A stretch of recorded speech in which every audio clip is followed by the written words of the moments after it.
Drage gledalke in spoštovani gledalci, spet smo v Slovenskem etnografskem muzeju v Ljubljani, kajti obljuba seveda dela dolg. To pot vas bomo popeljali še po zadnjem delu stalne razstave Med naravo in kulturo, ki v strnjeni obliki prikazuje predmete iz zunaj evropskih muzejskih zbirk. Ta del so naslovili Odsev daljnih svetov.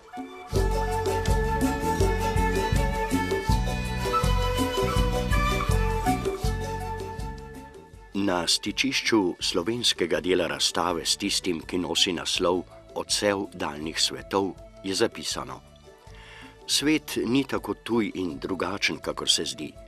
Predmeti zdaj ločujejo, zdaj zbližujejo različne kulture. Pod to mislijo je razstavljeno dvoje pripomočkov, ki so ju izdelali na dveh različnih koncih sveta. V Stari Fužini na Gorenjskem in v okolici velikih jezer v Severni Ameriki.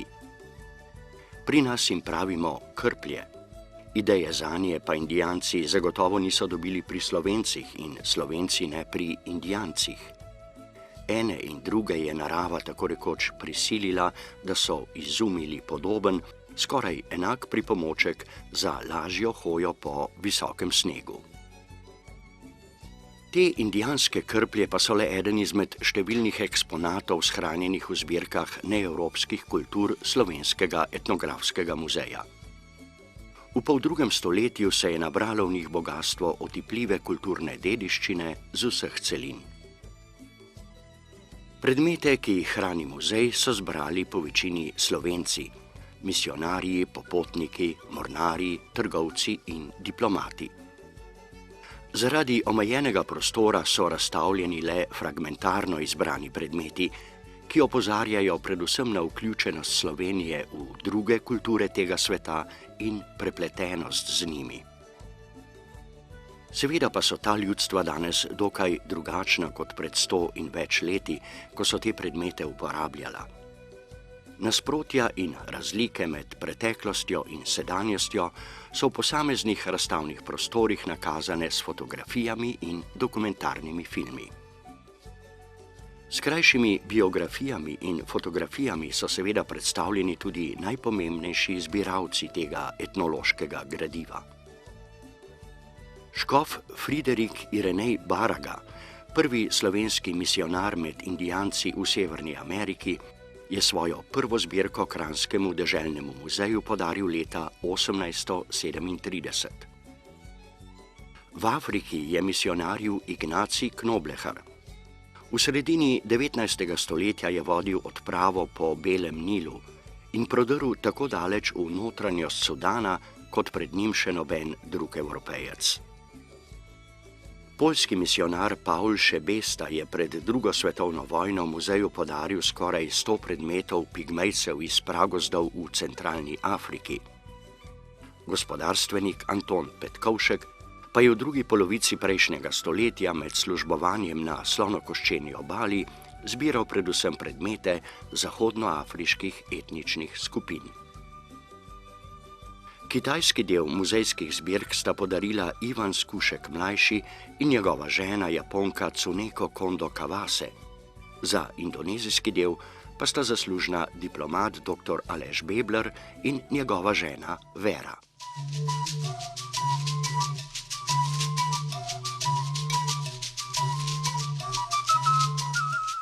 V zbirko afriške celine obiskovalce uvaja primerek bojnega oziroma obrednega pokrivala. Kapasta podlaga iz buče kalebase je okrašena z rogovi gazel in v celoti prekrita školjkami kauri, ki so med drugim simbol rodovitnosti. Ker so bile tudi plačilno sredstvo, je njihova količina na pokrivalu kazala družbeni ugled posameznika. Bojevnik z razkošnim pokrivalom je imel še lok in tulec s strupenimi puščicami. Pokrivalo je iz zbirke barona Antona Kodelija in sodi med številne etnološke predmete, ki jih je ta vsestranski izumitelj prinesel iz Toga. Sicer je Kodeli znan predvsem po tem, da je novembra leta 1898 v Ljubljano pripeljal prvi avtomobil. Njegovo konstruktorsko in tudi pionirsko filmsko delo v nekdanji zahodnoafriški nemški koloniji Togo pa v podrobnostih pozna le malokdo. O baronovem zanimivem bivanju in delu v tej afriški državi so v Slovenskem etnografskem muzeju pripravili tudi občasno razstavo. V začetku 20. stoletja je želela Nemčija s svojimi afriškimi kolonijami vzpostaviti brezžične zveze. Graditev mogočne telegrafske postaje v Togu je leta 1911 prevzelo podjetje Telefunken, dela pa je kot priznan strokovnjak za to področje vodil Anton Kodeli. Vse faze nastajanja postaje, gradilo je tudi približno 500 domačinov, sta s fotografom Leom Poljancem, ki je bil sicer odgovoren za komercialne posle pri graditvi, vestno dokumentirala. Osnova postaje je bilo več antenskih stolpov, 6 jih je bilo visokih kar po 120 metrov. Prvi signal v Nemčijo so poslali konec leta 1913 in to je bila prva brezžična zveza med Afriko in Evropo, ki pa je delovala le kratek čas. Kmalu po izbruhu Prve svetovne vojne so namreč v Togo, ki je bil kot nemška kolonija na strani Trojne zveze, vkorakali angleški in francoski vojaki. Kodeli je iz Berlina prejel ukaz, naj radiotelegrafsko postajo nemudoma razstreli, da ne pride v roke sovražnikom. In tako je bilo v 5 urah uničeno vse, kar so gradili 3 leta. Kot vojni ujetnik je baron Kodeli skupaj z ženo in hčerko preživel v Afriki še 2 leti. Nato so jih preselili v Francijo in Švico in šele avgusta leta 1920 je spet prestopil prag domače graščine v Ljubljani. Na razstavi lahko vidimo tudi fotografije in dokumentarni film z motivi iz vsakdanjega življenja v Togu pred skoraj stoletjem. A marsikateri domačin se je skril pred fotografoma, saj je bil prepričan, da se v nenavadni škatli skriva zli duh. Tudi ženska, ki je sredi dvorišča šivala, je pobegnila od stroja. Skupina fantov v evropskih oblačilih pa se je z veseljem postavila pred kamero. Precej fotografije posvečenih tudi življenju bogatih belih priseljencev, predvsem njihovemu preživljanju prostega časa in priljubljeni zabavi, lovu na leoparde in povodne konje. Kodeli in Poljanec pa sta povezana še eno zgodovinsko epizodo. Leta 1913 sta posnela prvi igrani film na afriških tleh, Belo boginjo iz Vangore. Kodeli je bil producent, njegova mama Rozalija je napisala scenarij, Poljanec pa je igral eno stranskih vlog. Režiser in glavna igralka sta bila Nemca, snemalec pa Anglež. Hkrati so snemali tudi dokumentarni film o življenju v tej afriški deželi. V filmu so nastopali tudi domačini, saj so za množične prizore potrebovali več 100 statistov. Leta 1914 se je izgubila vsaka sled za filmom in fotografije so ostale edina priča tega za afriško celino izjemnega dogodka, pri katerem je imel pomembno vlogo baron Anton Kodeli iz Ljubljane.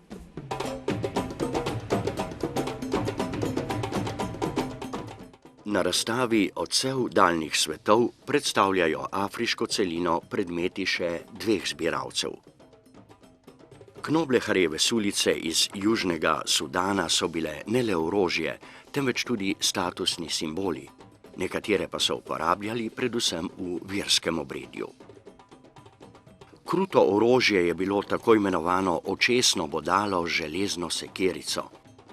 Bojevnik je rogova na vrhu palice ranjenemu sovražniku potisnil v oči, saj ga umirajoči po verovanju ni smel gledati. Razstavljena sta tudi lesena stolčka, kakršne obešene na vrvico za pasom, marsikje še dandanes nosijo s seboj. Verujejo namreč, da bi jim sedenje na golih tleh škodovalo. Na sliki je stolčkom v roki nilotski poglavar Muga, ki je Knobleharja spremljal na njegovih potovanjih po Sudanu. Poljak Paul Šebesta je misijonaril predvsem med pigmejci v ekvatorialni Afriki. Ti ljudje majhnih postav živijo dokaj izolirano.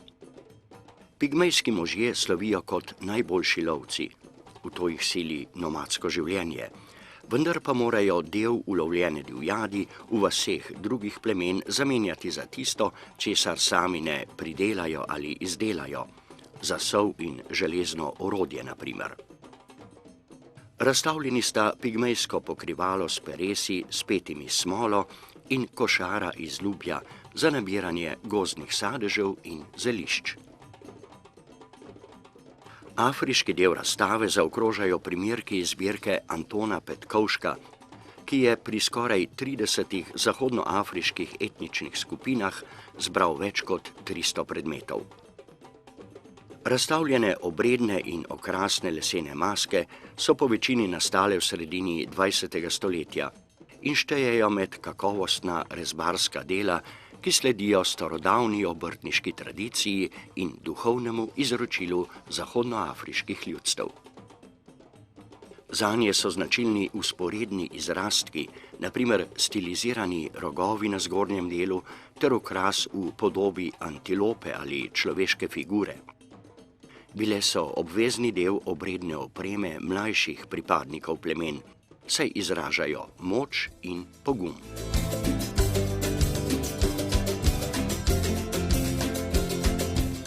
V ameriškem delu razstave, če lahko tako rečemo, je na ogled zbirka predmetov paragvajskih indijancev, darilo Paragvajskega etnografskega muzeja. V tropskem gozdu in tudi na puščavskem območju tega dela južnoameriške celine še vedno žive nomadsko-lovske etnične skupnosti. Temelj njihovega preživetja so lov in ribolov, nabiranje zelišč in medu divjih čebel ter pridelek skromnih obhišnic. Razstavljeni so iz niti spletena torbica, ki so jo nosili na hrbtu, oprtni trak pa so si nadeli prek glave, ter šamanski kraguljčki in obredne ogrlice. Najpogosteje naseljena država v Srednji ali Latinski Ameriki in največja špansko govoreča država na svetu je Mehika. Iz te dežele so na ogled oblačila iz visokogorskega območja Chiapas, kjer ima med domačimi obrtmi tkanje posebno mesto. Osnovno žensko oblačilo sestavljata velik kos blaga, ki si ga ovijajo okoli bokov in pasu, in tunika za zgornji del telesa. V mrzlih nočeh in jutrih si nadenejo še volnena ogrinjala s cofki. Moški nosijo tuniko in hlače, največkrat v naravni beli barvi, ogrinjala podobna pončem in klobuke. Oblačila je muzeju podarila doktorica Marija Mojca Terčelj. Predmeti iz severnoameriškega dela razstave so po večini iz Baragove zbirke in govori o materialni in socialni kulturi indijancev, otavancev in očipov v prvih desetletjih 19. stoletja. Za očipve je slovenski misijonar napisal celo slovnico in slovar njihovega jezika. Med drugim je razstavljeno orožje, deli šotora iz brezove skorje. Indijanci očipva so bili namreč odlični izdelovalci vigvamov in kanujev iz lubja, nosilnica za otroke ter obredna pipa oziroma pipa miru. Baraga je med drugim objavil tudi pripoved o pogumni ženski Pocahonti iz začetka 17. stoletja. Ta se je v Severni Ameriki kot prva indijanka poročila z belim priseljencem iz Evrope. Zgodba je pozneje v različnih interpretacijah postala priljubljena snov za literarna dela in risane filme.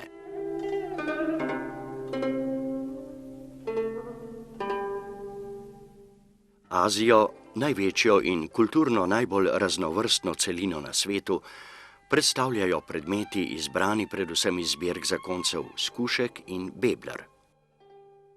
Kitajsko pohištvo iz 19. stoletja, iz obdobja zadnje dinastije Čing, je v primerjavi s pohištvom iz časov prejšnjih cesarskih dinastij izredno bogato izrezljano. Primerjamo ga lahko z našimi baročnimi izdelki. Vitrini s prevladujočimi podobami zmajev sta z cesarskega dvora, okvir ogledala pa je okrašen s figurami modrecev iz kitajske mitologije. Iz istega obdobja so tudi plašči visokih cesarskih uradnikov, mandarinov. Izvezeni so z zlatimi nitmi in okrašeni stiliziranimi podobami zmajev. Ti imajo namreč na Kitajskem pozitiven pomen. So simboli nebes in vladarske moči. Število krempljev na zmajevih šapah pa pomeni rang oziroma status mandarina. Tibet je gorata dežela v Aziji, sicer pa od leta 1965 avtonomna pokrajina v okviru Ljudske republike Kitajske. V 7. stoletju se je tod začel širiti budizem in med prebivalci se je razvila bogata kultura, zasnovana na veri. Tibetanci so zgradili velike samostane, ki so postali središča duhovnega in posvetnega življenja. Zato tudi v razstavnem prostoru prevladujejo kipci Bude in drugih božanstev ter obredni predmeti tibetanskega budizma oziroma pripomočki, ki jih uporabljajo menihi pri meditacijah. Zvonček in molilni mlinček, na primer, ter obredni bobenček, izdelan iz človeške lobanje. Sedanji Dalajlama, verski in politični vodja tibetanskih budistov, ki zaradi pritiskov kitajskih oblasti živi v izgnanstvu v Indiji, si je med obiskom v Sloveniji leta 2002 ogledal tudi Slovenski etnografski muzej. Tretja azijska država, predstavljena v muzeju, je Indonezija. Med predmeti, ki sta jih zakonca Bebler zbrala v tej po številu prebivalstva največji islamski državi na svetu, so med drugim zbirke tkanin z ročno potiskanimi večbarvnimi vzorci, izdelanimi s posebno tehniko barvanja ob pomoči staljenega voska. Iz takih tkanin so izdelovali tudi slovesna oblačila plemenitašev. Zanimiva in pomembna je tudi zbirka lutk. Ročne lesene lutke so tridimenzionalne, brez nog in pritrjene na palice.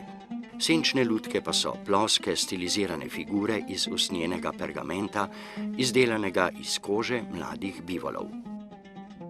Sicer pa skoraj da vse kulture poznajo lutkovna gledališča oziroma lutke, saj so te figurice prvotno pomenile pomanjšan svet in so na preprost način prepričljivo prikazovale verske in mitološke zgodbe.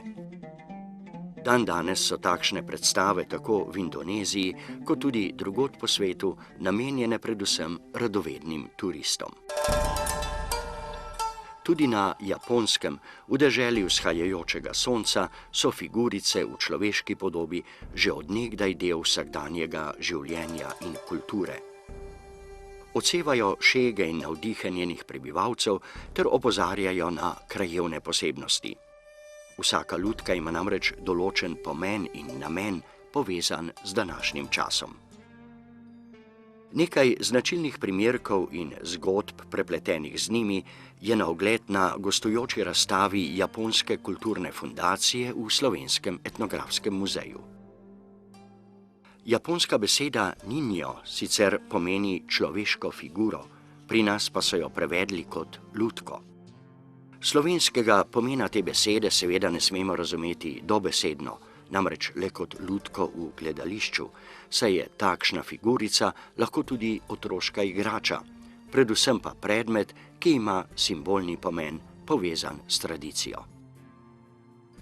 Izvrsten dokaz za to, kako pomembne so človeške figurice v japonski kulturi, je prikupna šega s tisočletnim izročilom.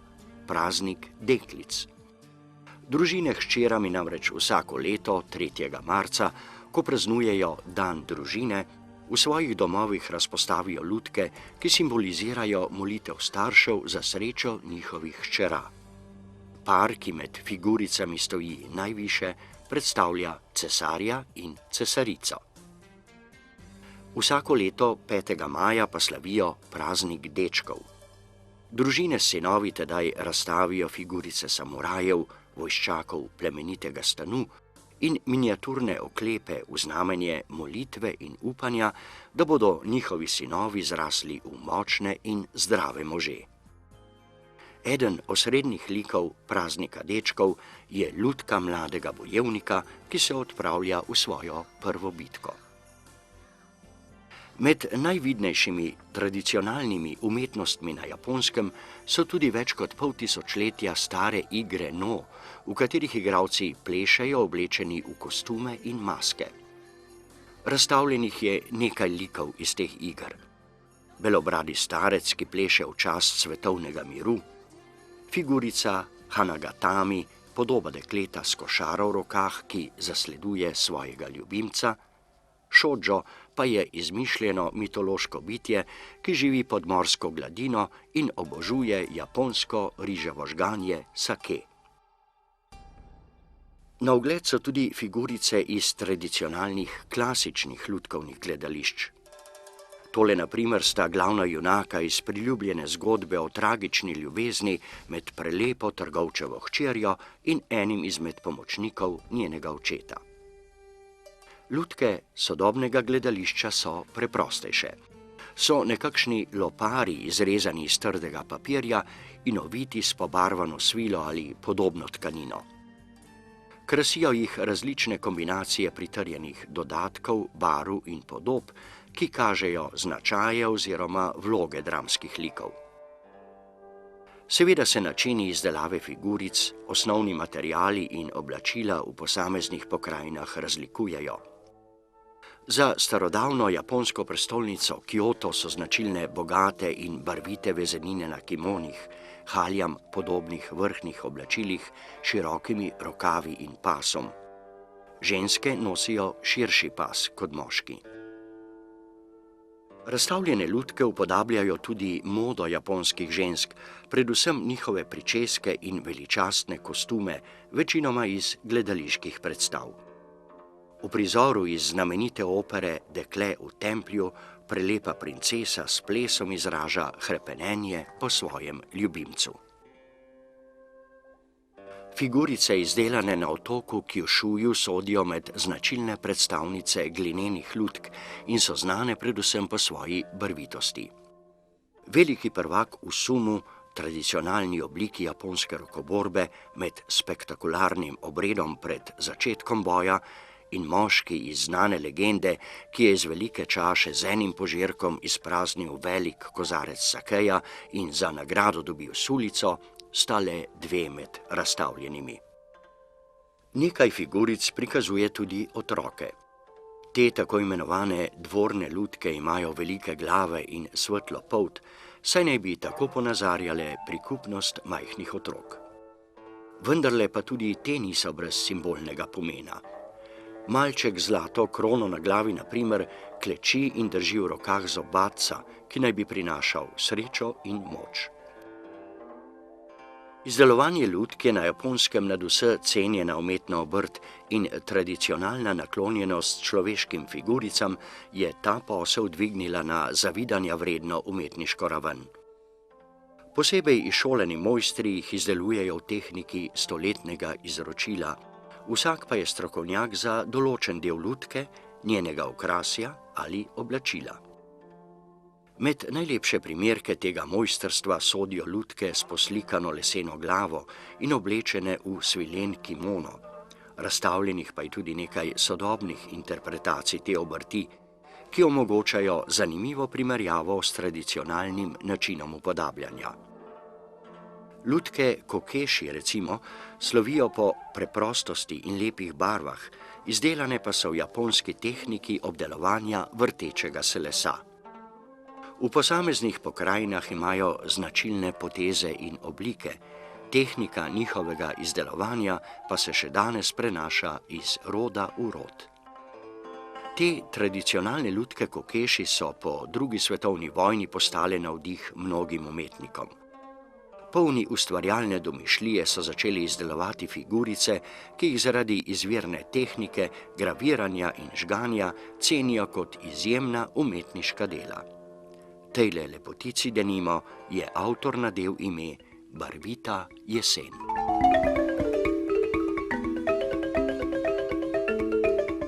Po ogledu prikupnih japonskih figuric se podajmo še po zadnjem delu razstave Odsev daljnih svetov. Tu je na kratko predstavljena Oceanija, območje številnih otočij v prostranstvu Tihega oceana, ki prekriva približno tretjino zemeljskega površja. Razstavljeni eksponati, vesla iz 19. stoletja na primer, in model čolna s podporno smučko, ki zagotavlja stabilnost pri plovbi, dokazujejo, da za prebivalce otočij v Oceaniji širno morje ni bilo nikoli ovira. S takšnimi in podobnimi jadrnicami so pluli na tisoče kilometrov daleč in se naseljevali na novih otokih. Lesena kopja ter ščita iz lesa in bambusa iz 19. stoletja so s polinezijskih otokov. Lok, puščice in slamnata krilca pa s Papue Nove Gvineje. Najmanjšo celino Avstralijo simbolično predstavljata le dva bumeranga, leseno orožje domorodcev, ki se zaradi posebne srpaste oblike in vrtenja v zraku, če ne zadene cilja ali kakega drugega predmeta, obrne in vrne k metalcu. Bumerange uporabljajo za lov, pa tudi v boju s sovražniki. Seveda je razumljivo, da izvirnih predmetov iz najbolj oddaljenih delov sveta v etnografskem muzeju ni prav veliko, saj se slovenski popotniki in zbiralci v prejšnjih stoletjih niso podajali tako rekoč v neznano. A kljub temu njihove zbirke hote ali nehote ustvarjajo stereotipe, ki lahko postanejo podlaga za predsodke zlasti takrat, ko predstavljajo nam oddaljene kulture. K temu pripomorejo predvsem predmeti ali posnetki običajev, ki so se v muzejih znašli zaradi svoje eksotičnosti, ne pa zato, da bi ponazarjali vsakdanje življenje. Med takšne sodita na primer tudi zlata lilija iz Kitajske in čanca Indijancev iz Ekvadorja. Na Kitajskem so namreč vse do začetka 20. stoletja deklicam iz višjih slojev stopala povezovali tako, da se je sprednji del s prsti spodvil pod peto. Ko je dekle odraslo, sta bili njeni stopali za pol manjši. To so imenovali zlata lilija. In temu primerno veliki so bili tudi čeveljci. Čanca pa je trofeja glave narejena po posebnem postopku in sicer tako, da ohranja osnovne obrazne značilnosti in mimiko, ki jo je bojevnik izražal v trenutku junaške smrti. Pri izdelavi čanc so še posebej pazili, da ne bi poškodovali pokojnikovih las in obrvi, ki v indijanski kulturi pomenijo središče bojevnikove moči. Takšni nenavadni primerki torej lahko ustvarjajo predsodke ter razvijajo negativen in odklonilen odnos do nam manj znanih ljudstev in prepričanje, da so vsi Indijanci divjaki in vsi Kitajci mučitelji. Pa vendar ni tako. In prav zato smo ob koncu našega ogleda nanizali teh nekaj misli o stereotipih in predsodkih, ki lahko povzroče neutemeljen strah ali odpor do vsega, kar nam je tuje, pa naj bo to barva kože, narodnost ali kultura.